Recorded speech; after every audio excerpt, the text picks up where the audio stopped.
I'm just biting my tongue, wanting to laugh so hard because as true to our word, we're fighting backstage already, and I'm like, "Don't tell me what to do," and you're like, "Shut up!" I did Happy not say St. shut Pat. up. I No, was you didn't. quiet. You were being quiet. You missed the memo, by the way. Why aren't you wearing green? It's St. Patrick's Day, and you're not celebrating. What's the story? Did you not even know?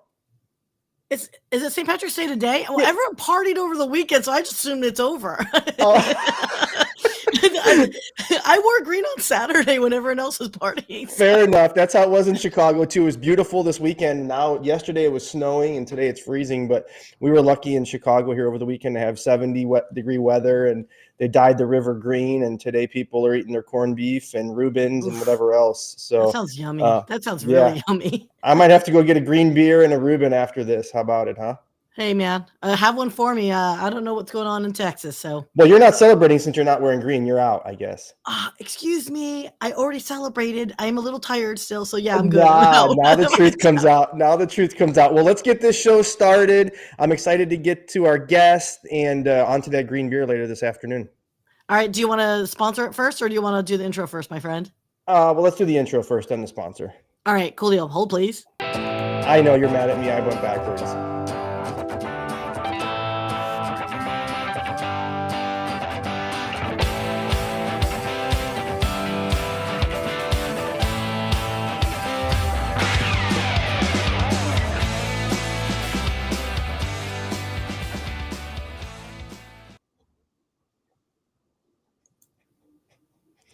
I can't stop dancing. You know what I think of that intro you created. It is so on brand for today's show, and I'll talk a little bit more about that here in a bit.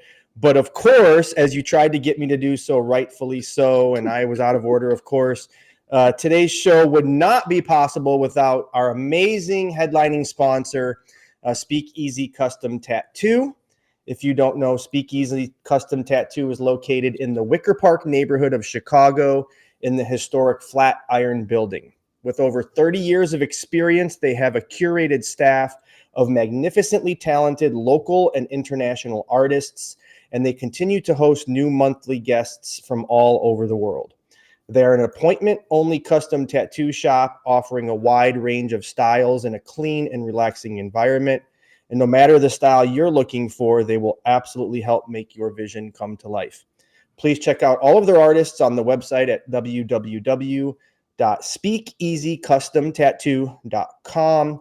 And we hope to see you there soon. Again, as I always say, they are my personal tattoo shop. Patrick and his wife, Kelly, are just like family on many occasions. And if you're in the market for some ink, I can't say enough about Speakeasy and all they do. And see, I know you don't have any tattoos, do you?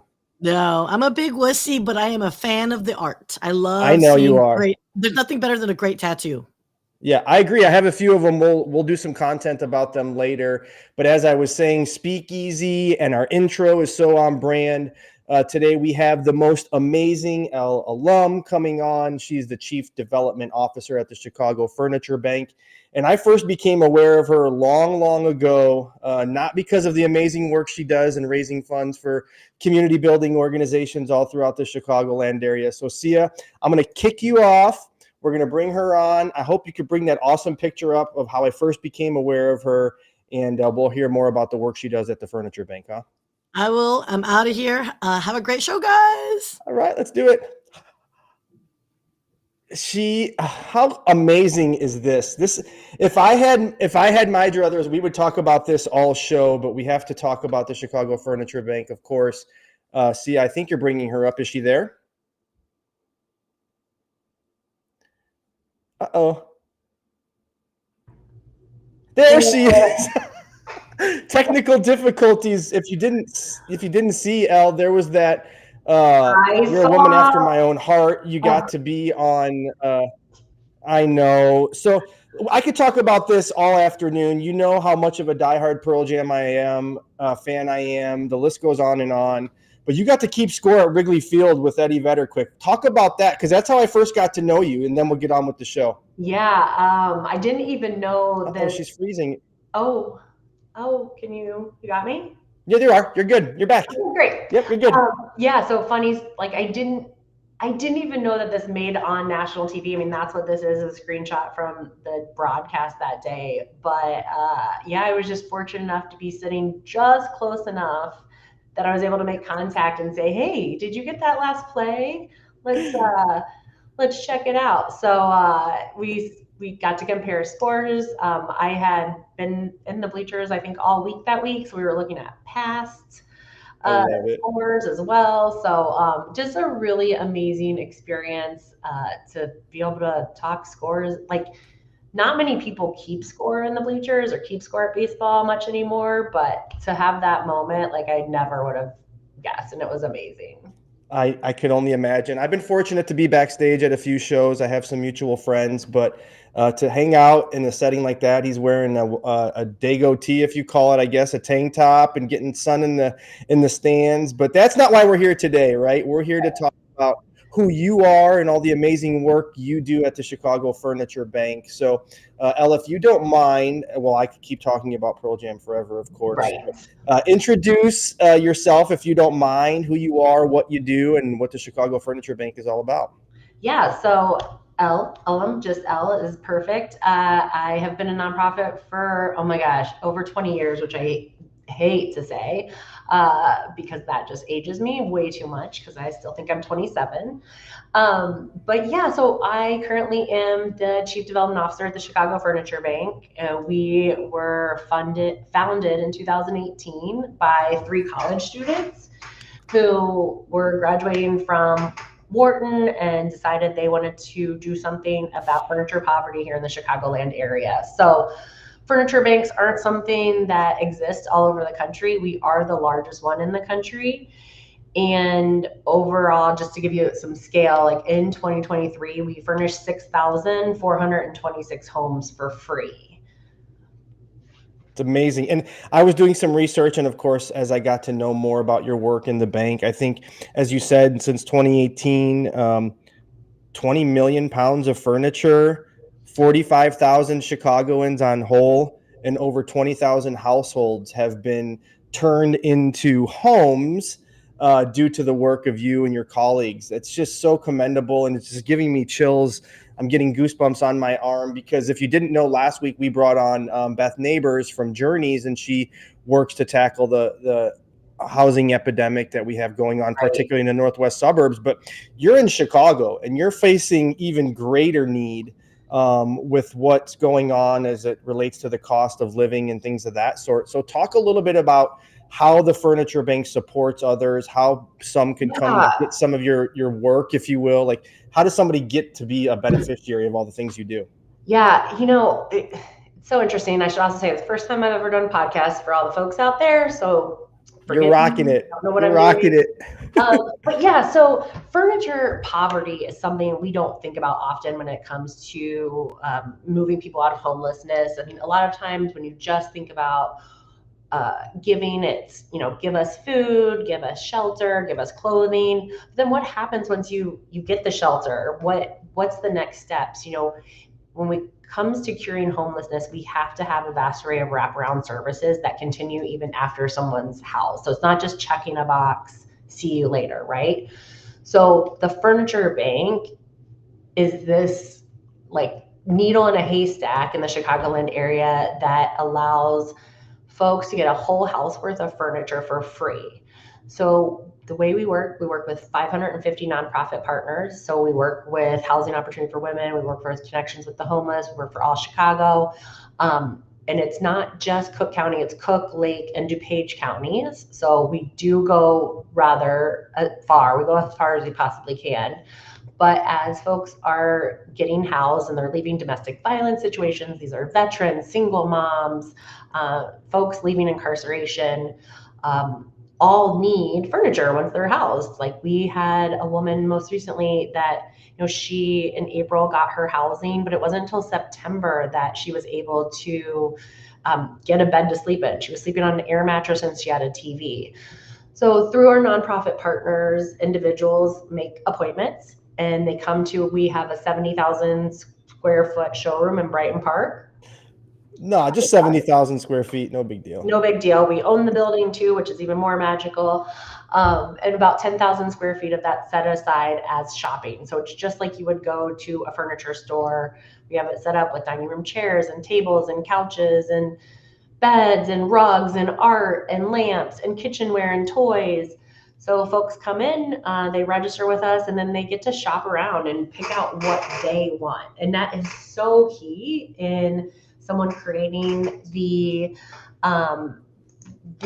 atmosphere that they're looking for, right? So people move out of homelessness, they get their house. Now we're able to provide them furniture. It gives them it just gives them security. Now they have a place to eat. They have a place to come home after a long day at work to relax on the couch. They have beds for everyone. They're not sleeping on the floors. And then it keeps going, right? It gets people to want to have people over because their house is furnished and does have artwork and does have all the things somebody needs.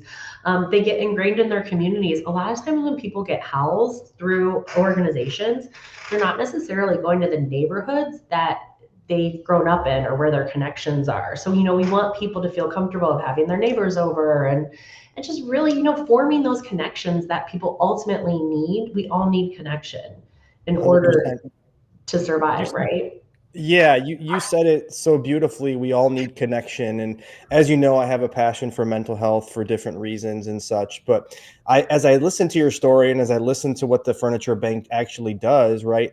Not only do you provide tangible items, as you said, in beds and couches and artwork, and the list goes on, but think about how you're bettering those individuals' mental health. As you said, Right. giving opportunities for connection, which is what we're lacking so much in today's society, to say, hey, come on over. I have a comfy couch for you to sit on, and I have a nice TV that we could watch the game on, and I have this fridge that I could grab a beer out of, or whatever the case is. Like, that's just so impactful for somebody who had gone through a system, if you will, experiencing homelessness or having cost of living challenges and things of that nature. So not only are you guys actually giving furniture, but you're giving hope and you're giving a better life and such. So I have to commend you on all of that. And 70,000 square feet of a warehouse isn't cheap. And you being the chief development officer, you're tied to all things money, no pressure, and having to support all that. But talk a little bit, if you don't mind, about some of the funding structures, what it may cost on an annual basis to run the Chicago Furniture Bank.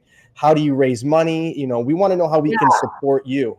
And before I even touch base there, I want to mention that most of the furniture we're giving away is secondhand and gently used furniture. We operate 14 trucks, box foot trucks that go around town and pick up furniture.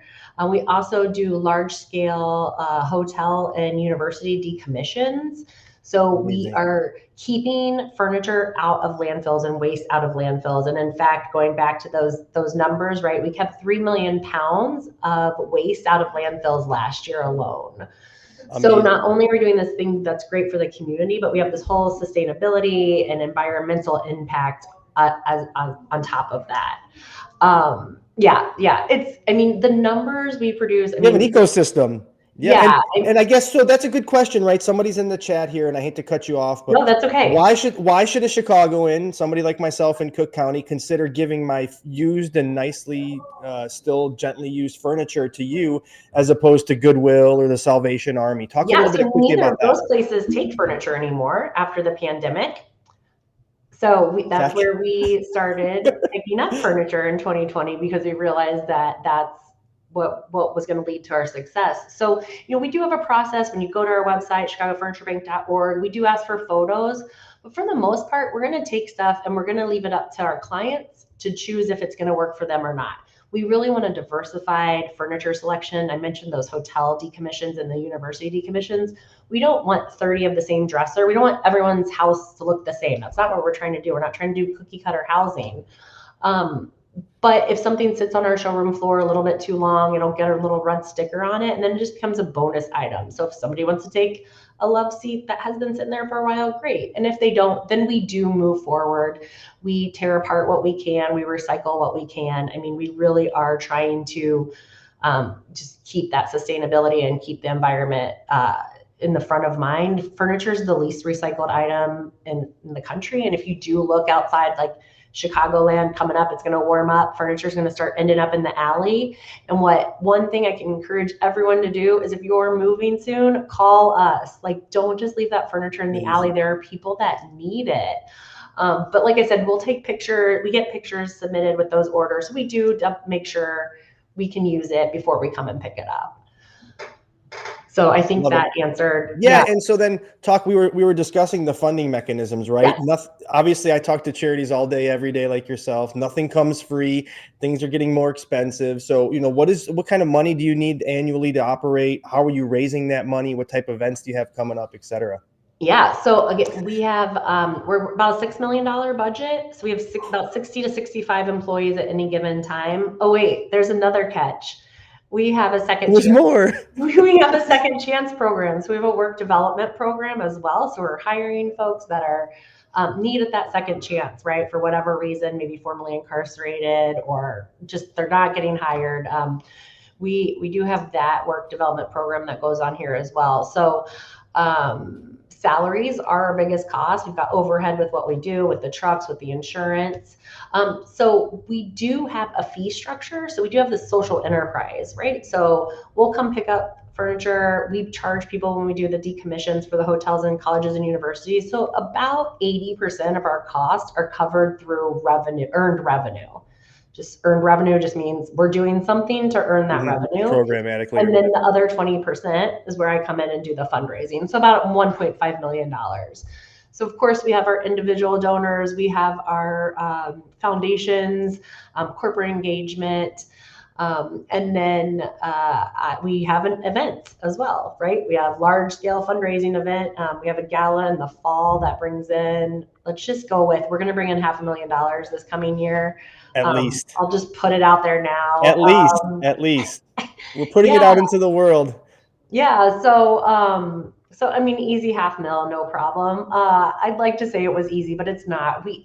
This keeps popping up in the chat because I can see it over here. Like, people have never heard of us before. And that is the biggest hurdle we have at the Furniture Bank is folks don't know that we exist to either come out and give us furniture or donate to us financially or just come volunteer. I mean, we can host groups up to 75, 100 folks. It's a great corporate engagement activity for folks looking for something to do. Getting people into the warehouse really gives people insight into the scale of work that we are doing. So there's just a lot going on here. Yeah, listen, and you said it right, and it's unfortunate. There are so many charities. There's 56, I think, at last count that I got, 501c3 nonprofits here in the state of Illinois. And not every one of them are active, if you will, right? But they all have good intentions. And what you folks are doing in one of the biggest cities in the country, and still you're saying here as a chief development officer, not many people know about us, just goes to show the competitiveness in various markets as it relates to marketing and donations and things of that sort. And that's why I think you guys are so innovative, because you are solving problems that have never yet been solved. And as some of the folks here in the chat are saying, I've never heard of a concept like this before, and your founders and the work you do are so important, just to think about, 20,000 homes in Chicago, that's a lot of work. And that, again, doesn't come cheap, as we said. And I wanted to ask you, again, I don't want to get political, but, I am talking a lot about, with folks in positions like yourself, some of the prospective legislation and what kinds of fears is that instilling into your organization? Because as you said, $6 million, right? That's a lot of money. And if some of it's coming from funding from the government now that's being considered taken away, what will that do to your organization? Yeah, so we're feeling the impact as well, because a lot of our client groups are feeling the impact. So when we work with like an All Chicago, there are some fees with pickup, right? I mentioned we have $6 million. So we have this fee structure. It's like $50 for an appointment. It's $125 to deliver your furniture. I mean, not great. We're not talking huge numbers. But because the partners are losing funding, like especially when they got put on hold and they were frozen, that then meant they couldn't pay the fees to come in and get the furniture. So what that in turn is going to take that $6 million and that $1.5 million I'm responsible for and grow that to where I'm going to be responsible for probably like 2.5 million, so we can make up that difference. So it definitely impacts us. And I'd love to get to a point where we're making enough money through our honest junk revenue and through our earned revenue that ultimately we don't have fees anymore. That's the plan, is that if our social enterprise takes off the way we need it to, we'll cover the costs for everyone to get furniture for free, as opposed to kind of what's going on now. I have no doubt you guys will get to that point. I mean, it's been just 7 years, and with the leadership of your founders and yours as well, right? Like, you guys are on the fast track, and I would hate for anything to be done to hinder that. And that's why I was so excited to bring you on today, was because, as you said, I know not many people know the Chicago Furniture Bank. Here I am working in a very similar type industry, and it took me getting to know you a little bit and saying, hey, wait a minute, you guys are doing something special that not many hear about. And we need to uplift you folks, and it's just so inspirational. And I want to just let folks know too, again, the fact that you charge fees is not out of the ordinary. And there's an accountability that has to come into play when organizations like yours are serving others, because at times you can get taken advantage of. So I wanted just to say that, again, folks may be taken aback to say, hey, why am I donating yet you're still charging fees? Or why am I contributing and you're still charging folks to furnish their home as little as you are? Right. It is, and then we get that question a lot, but then that's why it's so important to remind people. I mean, we are paying salaries for the folks to pick up the furniture, and we are paying insurance costs for all those trucks. And again, that second chance program. So we're trying to give back in all the other ways to offset even those fees. But someone asked too, like the biggest challenge we actually have is there's not enough furniture. So we have a 2-month. Oh, look at that, perfect timing. We have a 2-month waiting list. I told you Sia was good. Yeah, she's awesome. We have a 2-month waiting list for appointments. So we do about 15 to 20 appointments a day. 15 to 20 appointments a day, 2-month waiting list. And it ebbs and flows, because if a client can't come in and get everything they need, like, we don't want someone to come in and just get a table but no chairs, or a couch and no beds. I mean, we need them to get the whole package. So if we don't have enough furniture, we'll pull back appointment slots. We'll do less appointments to make sure everyone gets what they need. Kitchen tables, like, I know when I recently bought my place, like, I bought my kitchen table for life. So kitchen tables is not something that comes up a lot. And they're big and bulky and hard for people to just drop them off. Dressers, the same. Like, we're just always in need of furniture. And I mean, again, I invite anyone out there that ever wants to come visit the showroom and come have a tour of the Furniture Bank, because you'll walk around and be like, what do you mean you don't have enough furniture? But again, that wait list for appointments is 2 months long, and it's gotten no shorter since I've been here. And it will, I think, only increase, right? Like, times are tough. We saw that Illinois has its highest rate of homelessness ever after last year's point in time count. So it's just going to continue to get worse with the direction that we're going, unfortunately. Yeah. And as things go, there are problem solvers like you and your team, working to make sure that folks turn their houses into homes and have a comfortable life, and their mental health is bettered. And, inevitably the communities are uplifted, right? The more community members feel great about their homes, they take more pride in their belongings and things of that sort.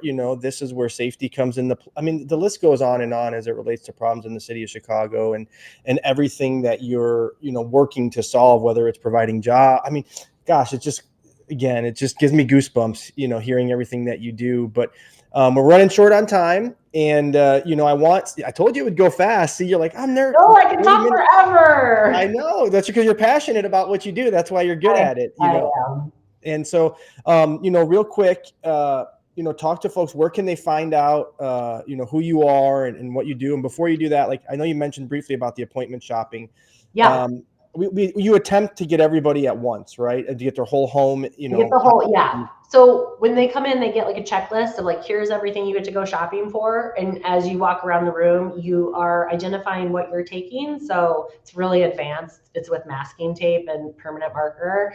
You just put your name on the thing. And as that's happening, our guys in the showroom are pulling stuff and putting it in a staging area. So yes, folks are coming in, they're getting everything at once. So that couch, that chair, that table, lamps, again, artwork, they're getting beds for everyone in the house. We do have new beds too, but we do use We use old mattresses. Knock on wood, we've never had an issue. We use high-grade hospital sanitizer to sanitize all our mattresses that come in and go back out. Got it. So, so they're getting everything, and then it's generally delivered within 48 hours. So it's a quick turnover to get everything to their house. Yeah, that's quick. Mm-hmm.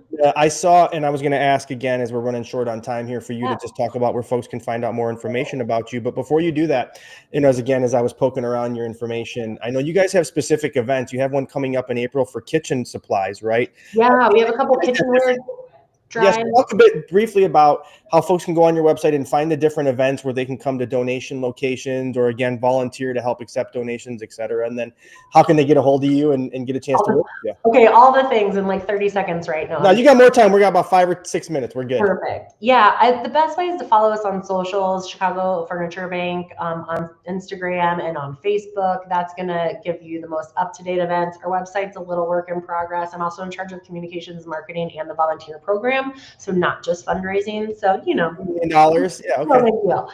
But yeah, we have a couple kitchenware drives. So that's another thing. We will take, when we do these drives, we bring a big old truck out, 24-foot box truck, and you can bring all those extra spatulas, all those extra pots and pans that are good enough, but you want new. Because again, what do you do with that stuff? Bring it to us. We do put together, one of the volunteer opportunities is to actually pack kitchenware boxes that then get delivered to everyone when they get housed, so that they do have pots and pans and bowls and plates and silverware. So all of that. So we've got some of those coming up in Lincoln Park, and I should probably know off the top of my head where they are. It's okay. There's too many of them. Yeah. Again, check out our Instagram. We have a ton of volunteer opportunities. So, people are like, what do we need, right? What do we need here? One, we need furniture. We need everyone to go out and tell other people that we exist, and that if they have a piece of furniture to get rid of, call us, email us, go to our website, get it to us. Of course, we need financial donations, right, to make everything work.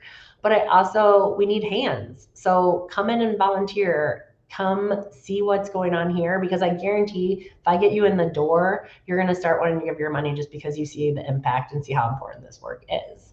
That's how good you are at your job. And how good, that's my job. And on top of all of that, we do have our annual gala. It's Friday, November 7th at Venue West, which details will be on our website soon, or people can email me, and it's really simple. It's my first name, ELLE, at chicagofurniturebank.org. Reach out, I'll get you what you need, or if I don't, I'll figure it out and then get you what you need. Yes, absolutely. You will do whatever you can in your power to make sure the Chicago Furniture Bank continues to grow and serve as many people as possible. And again, if you haven't already done so, chicagofurniturebank.org, you can find out all the amazing information, who it is that they're serving, what they're doing, how you can support. And if you wanted to learn a little bit about us and what I do, go to hailhailauctions.com.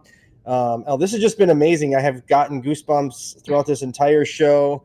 You make me want to throw on some scrubs and come down and work in the warehouse. Please.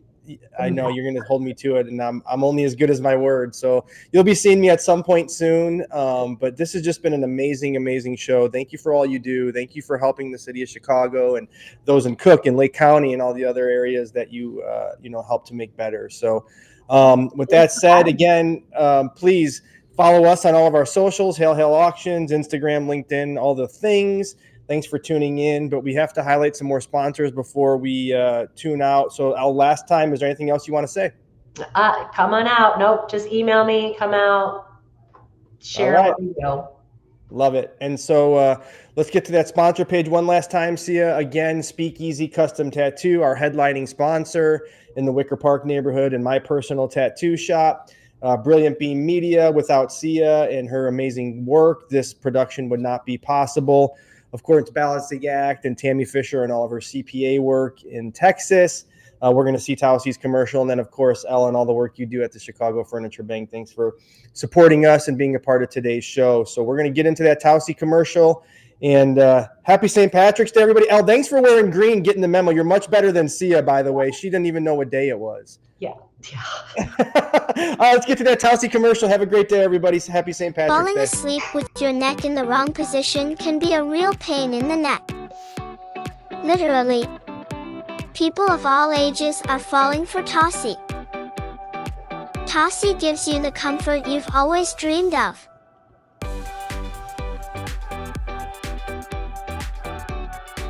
Go to TossieBrands.com and get your comfort on.